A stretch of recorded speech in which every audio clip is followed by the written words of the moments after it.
Έτσι πρέπει. Βέβαια. Πρέπει να κάνεις μέλλον. Ναι, άρα δηλαδή στις εβδομάδες αυτές που απομένουν οι τρεις τελευταίες αγοραστικές δεν θα έχει τα εξήματα υπό την έννοια της μεγάλης έντασης. Δηλαδή ένταση θα έχει, αλλά υπό την έννοια της ποσότητας.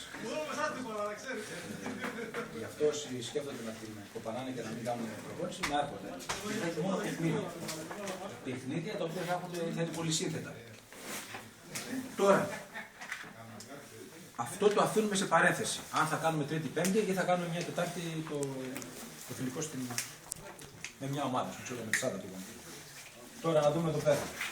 Ξεκινάει ο Χατζιωαννίδης, έτσι. Δεξί εδώ πέρα πάνω στη γραμμή, σαν τεσάρι, ο Χαρλαπίδης μαζί με το Δάκη. Ο Γκόγκος δεξί μπακ, ο Ζίζης αριστερό. Εδώ παίζει ο Λάζαρος. Εδώ μέσα παίζει ο Σάκης. Εσωτερικό χαφ. Ο Βενιαμίν παίζει το ίδιο. Δημητριάδης, ο Θόδωρος και ο Αβραάμ κάνει το μεγάλο βάθος επίθεσης.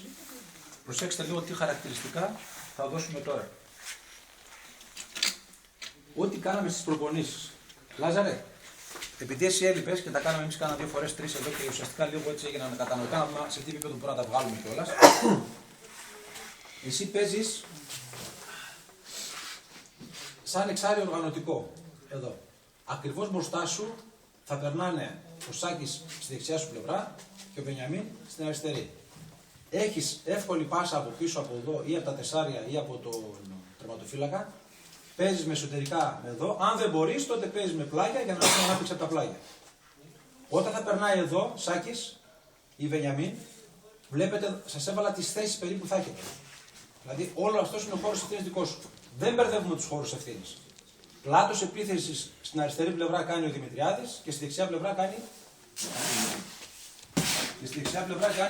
Ο Θόδωρος. Βάθος επίθεσης κάνει ο Αβραάμ.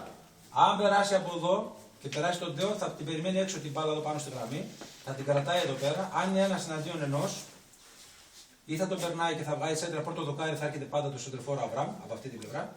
Από πίσω ακολουθούν, κλείνει ο Βενιαμίν μαζί με τον Δημητριάδη από πίσω. Αν συμβεί το αντίθετο και πηγαίνει εδώ, σαν πλάτος επίθεσης με τον Δημητριάδη, τότε κλείνει ο Θόδωρος μαζί με τον Σάκη. Αυτός όμως εδώ, ο Λάζαρος, πρέπει να τους βλέπει. Δηλαδή πρέπει να είναι σε αυτή τη θέση εδώ και να τους βλέπει έτσι. Οπότε ό,τι πάσα περνάει να τις πάει η αριστερά, η δεξιά ή κάθετα. Τώρα προσέξτε λίγο. Συνήθως τα συστήματα όταν αναφέρουμε και λέμε σαν αρχικές διατάξεις πώς θα παίξουμε και το τι θα κάνουμε, συνήθως όλοι το μυαλό τους είναι μπροστά. Έτσι δεν είναι. Στο αμυντικό κομμάτι και στο οργανωτικό το χάρουνε περίπου. Σας έκανα μεγάλες γραμμές για να σας δείξω περίπου τον χώρο ευθύνης του καθενός. Ο Δημητριάδης θα γυρίσει μέχρι εδώ να μαρκάρει. Μέχρι εδώ. Βλέπετε από εδώ μέχρι εδώ. Όταν μαρκάρει εδώ, έχει ανάπτυξη αυτή από εδώ και μαρκάρει ο Δημητριάδης εδώ μαζί με τον Βενιαμίν εδώ, αυτός εδώ είναι ο Θόδωρος που να γυρίσει μέχρι εδώ, να κλείσει προς τα μέσα εδώ. Όλο αυτό είναι δικό σου. Πίσω από το κέντρο. Μέχρι τον μπακ. Μέχρι εδώ θα φτάσει. Ο Σάκης θα πρέπει να κλείσει προς τα πίσω. Ο Σάκης, ο Λάζαρος θα κλείσει εδώ πέρα για να μαρκάρει εδώ, να δημιουργήσει εδώ αυτή τη γωνία στήριξη που οι άλλοι δύο κάνουν πιεστικό μαρκάρισμα. Και ο Σάκης θα γυρίσει πίσω και θα γίνει πίσω από τον Λάζαρο. Ανάπτυξη την αφήνουμε στο Λάζαρο και αμέσως παίρνουν τις θέσεις μας. Εσωτερικά χαφ και η πλάτη. Λοιπόν, πάμε από πίσω τώρα.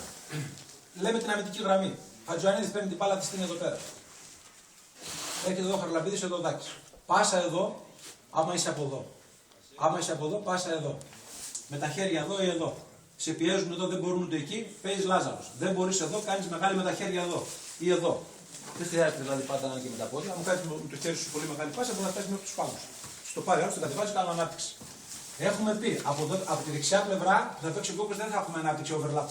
Θα έχουμε από την αριστερή πλευρά. Άρα δηλαδή όταν κάνουμε επίθεση εδώ, ο Δάκης παίζει Ζήση, ανεβαίνει Δημητριάδης. Ο Ζήσης παίζει Δημητριάδη.